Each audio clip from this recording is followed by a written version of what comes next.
Hello అందరికీ welcome to my mini vlog. Last శనివారంతో నా 7 వారాల పూజ కంప్లీట్ అయింది. ఇంకా దేవుడి పిలుపు ఎప్పుడు వస్తుందో తెలియదు. వెంకన్న పిలుపు, ఆ పిలుపు వచ్చినప్పుడు తిరుపతి లైఫ్లోనే ఫస్ట్ టైం వెళ్ళాలి అని ఫిక్స్ అయిన నేను. అంటే నేను ఇప్పటివరకు పుట్టిన తర్వాత ఇప్పటివరకు తిరుపతి వెళ్ళలేదు. ఇంకా ఈ పూజ అయిపోయిన తర్వాత వెళ్ళాలి అని ఫిక్స్ అయినా. కానీ మనం అనుకుంటే కాదు కదా, ఆయన పిలిస్తేనే వెళ్ళాల్సి వస్తుంది. మనం ఇంకా అదే దానికోసం, ఆ పిలుపు కోసం వెయిట్ చేస్తున్నా నేను.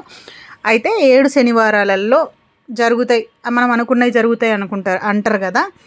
నిజంగా నాకైతే చాలా మార్పులు తెలిసినాయి ఒక్కొక్క శనివారం. నిజంగా చెప్పాలంటే అసలు పూజ ఎలా చేస్తారు అనేది కూడా నాకు క్లారిటీగా తెలియదు. జస్ట్ దీపం ముట్టిస్తా, టెంకాయ కొడతా, బత్తీలు ముట్టిస్తా, దండం పెట్టుకుంటా, అంతవరకే. నైవేద్యాలు ఉండాలి, ఇంకోటి హారతి ఇవ్వాలి, ఇలాంటివన్నీ నాకు నిజంగా తెలియదు. ఈ ఒక్కొక్క శనివారం ఒక్కొక్కటి నేర్చుకుంటూ వచ్చిన. నేను ఒక్కటే అనుకున్నా, నాకైతే అసలు పూజ ఎలా చేయాలనో తెలియదు. నేను నీ పూజ చేయాలనుకుంటున్న దేవుడా, ఏది తప్పు జరిగినా క్షమించు అనుకోనే స్టార్ట్ చేసిన. అట్లనే ఒక్కొక్కటి తెలుసుకుంటూ వచ్చిన.